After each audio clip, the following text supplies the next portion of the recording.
What's up, guys? Young Badman here again. Got another deck profile video today, and I'm gonna be going over my updated version 2 Ginyu GT deck. The last video had some sound issues. I've been meaning to re-upload it, but I updated the deck since then, so now I'm about to go over this new version that I got here. This deck plays like a way more fair version of the Mecha GT deck that we all know and love. It's capable of crazy blowouts if your opponent is prepared, but you know, that's what we go for. Those crazy blowouts in the game on turn 3 and 4, and they don't see it coming. This deck's pretty under the radar, but it's still out there. Like if your opponent's smart, they'll know how to play around it. But it's still a pretty strong deck, and I really like to play it. So I'm gonna show you my second version. I'm probably gonna play this deck all season. I'm gonna keep updating it, just because I really like the GT cards. So you might see a version 3 or 4. Of this deck, so let's see. Alright, let's get into it. Captain Ginyu. On the front side, you can reveal a card from your life and add it to your hand. Now, this deck doesn't have any Ginyu Force cards because they all suck, so he's a pretty vanilla leader that can awaken himself. And he awakens into oh snap, my bad. He awakens into Ginyu the Malicious Transformation. On the back, you can add a card from your life to your hand, and he gains double strike to the end of the turn. And obviously draw a card and you attack. Now the double strike is very relevant in this deck, and I'll get into that when we get into the profile. So, alright, let's get started. Alright, now let's get into the deck. I'm going to start with the yellow cards. First off, you got For the Man, the Myth, the Legend, Unwavering Solidarity, Shigesh. He's the heart and soul of the deck. Pretty much the thing that makes this deck run. It's one of the main combo pieces. It's the yellow super combo, and when you combo with them, and your life is 4 or less, you gain 10,000 combo, and you can play a sand, cost 3 or less from your hand. I don't run Planet Vegeta in this deck, so I try not to mulligan him, especially since we can self-awaken, and he's needed for the deck combo. Very crucial for the deck combos. And he can also keep you from dying when he's paired with Explosive Boy, Young Goku. He's mainly energy in here, but it's in here because it's good. I mean, your opponent always have to respect this when he's going against a yellow leader. It's got barrier, it's got blocker, and when it comes into play, KO one of your opponent's rest mode battle cards. And it does work with Shigesh to nullify their attack and keep you alive, in case anyone was wondering if that interaction worked. And lastly, for the yellow battle cards, I've got 3 Destructive Occupation Frieza and 1 No Opening Son Goku. This just gives you a way to use your mana on your opponent's turn and build your board up, and it's also yellow energy. And I got the 1 Young Goku as a surprise way to awaken a turn quicker than usual. That's why I only include 1. He comes into play since your leader's yellow, which is cool, but it doesn't work on your opponent's turn. So I only got 1 copy, especially since we can self-awaken. Alright, now on to the Goku GT package, which is, you know, the way you win in this deck. 4 pint-sized Warrior Son Goku. I got 4 Determined Super Saiyan Son Goku. Got 3 Unbreakable Super Saiyan Son Goku. 3 Victorious Fists,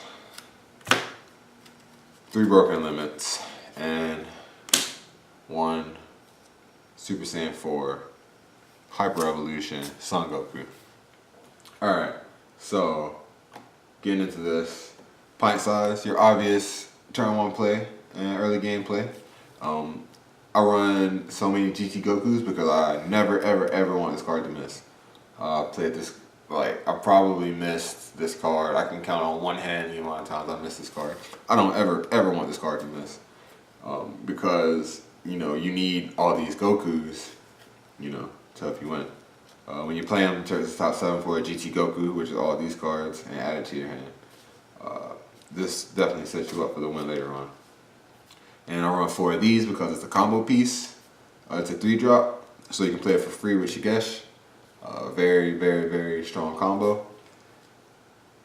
But when you're at like 4 less, which is super easy because you self-awaken, his energy cost becomes 5 and he's in the battle area.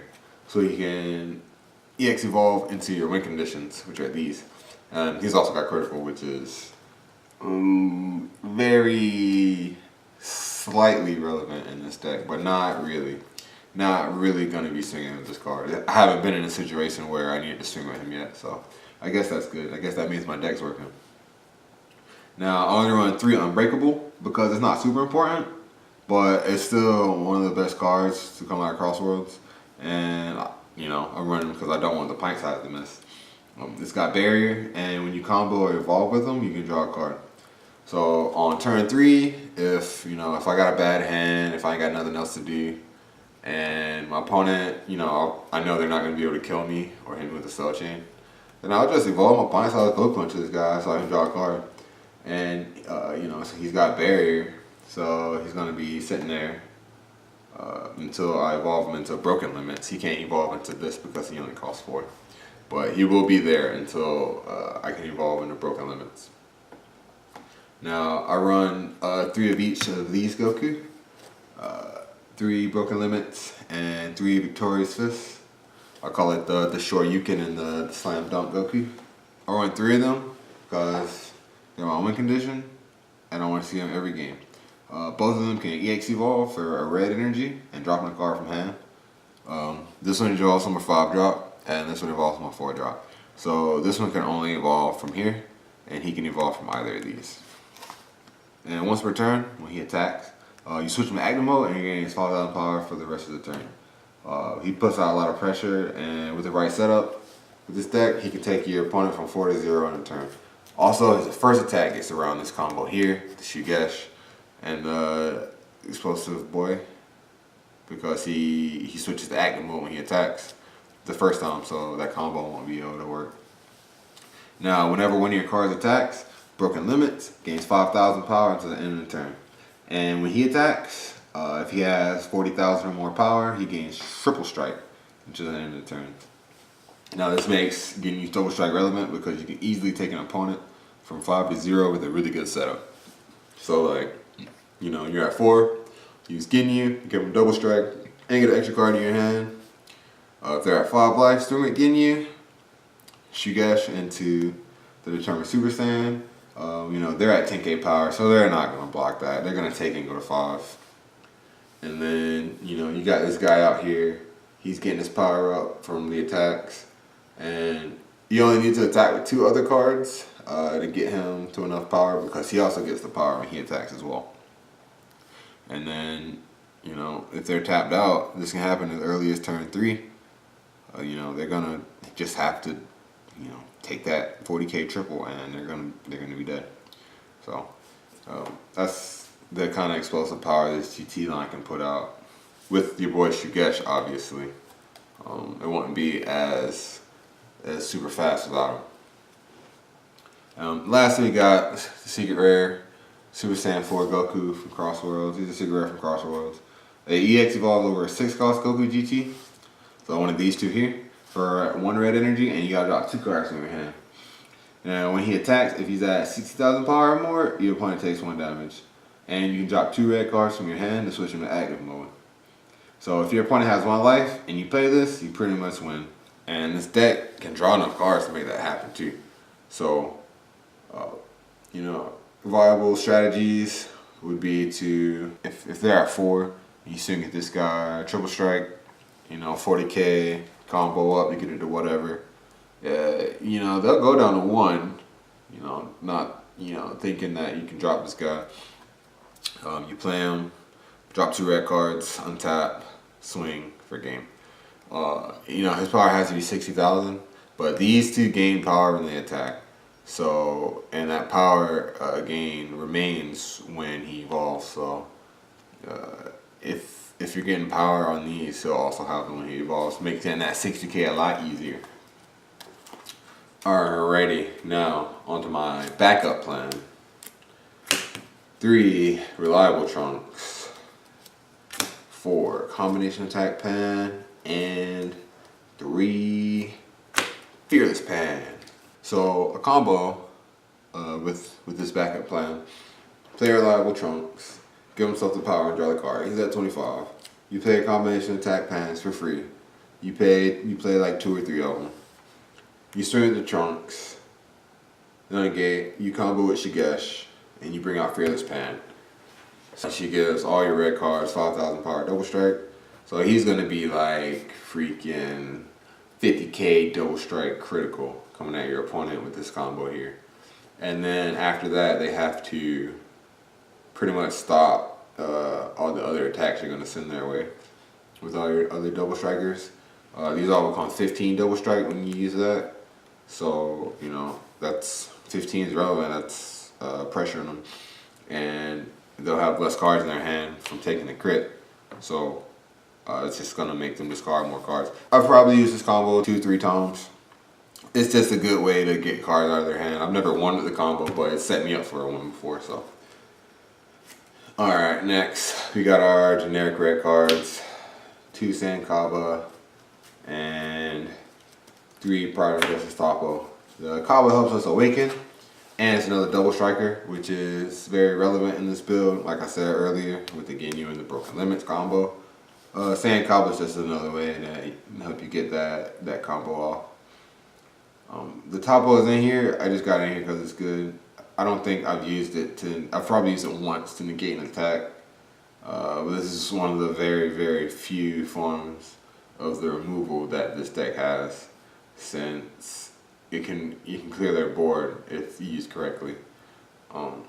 This deck lacks removal, and that's a problem for certain decks, so just got Tapo in here to at least attempt to take out some of their battle cards that they have them tapped anyway.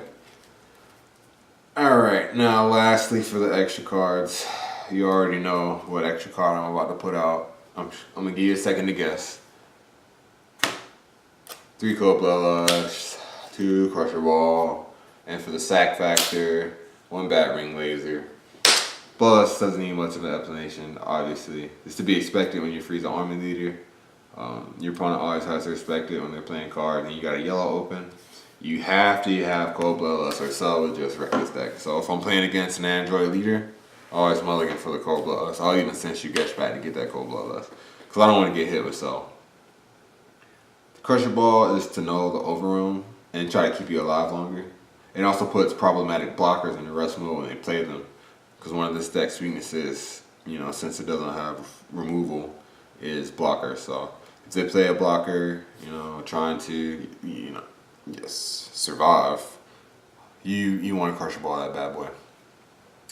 And the Bat Ring is for the sack factor. You know, it's really impossible to expect your opponent not to have a negate, and you're not going to be able to wait for them to tap out, or it's going to be too late. You're not going to be able to win. So I keep a Bat Ring Laser in here, just 1. Definitely thinking about going up to 2 or 3 with all the Super Saiyan 3 Goku running around. You know, they untap 3 at the end of the turn, so they're always going to be able to negate you. So if you've got the Bat Ring, you can really put them in their place with that Bat Ring Laser. They probably got a bunch of negates and 10Ks in their hand, so if you're swinging for game with this or something, or this here, Bat Ring Laser, be like, no. You gotta let them know. They Ginyu's the man, not Super Saiyan 3. So that's the deck profile.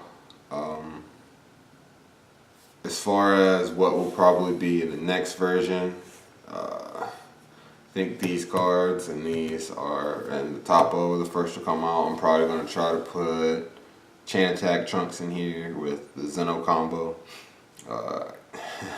It's just the way to, you know, get stuff off the board as things go haywire, or if they have way too many cards in their hand, you can cut them back to size and then, you know, try to take the game with your awesome yellow and red cards. So, alright everybody, thanks for watching my deck profile. Leave a like if you like this, but I know you do like this because it's that Ginyu spice. And like I said, I think this deck could become a thing in the near future. Ginyu GT. And leave a comment if you got any comments on any of my card choices or any suggestions. I'm always open to hear them.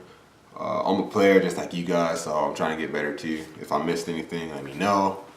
So definitely leave a comment and definitely subscribe, because I'm going to be coming out with that more fire DBS content that you guys want to see. Those battle videos, deck profiles, discussion videos. I'm gonna have them all, so just subscribe and hit that bell if you want to see them as soon as they come out. Alright, so give this deck a try, guys. I think it's meta. If it's got a lot of Super Saiyan 3, you're gonna want to tweak the numbers. You're gonna want more battery laser for sure. For sure against that deck. Because all they really have that can stop it is negate. Alright guys, everybody, thanks for watching, and I hope you all have a great day. See you guys in the next video. Peace.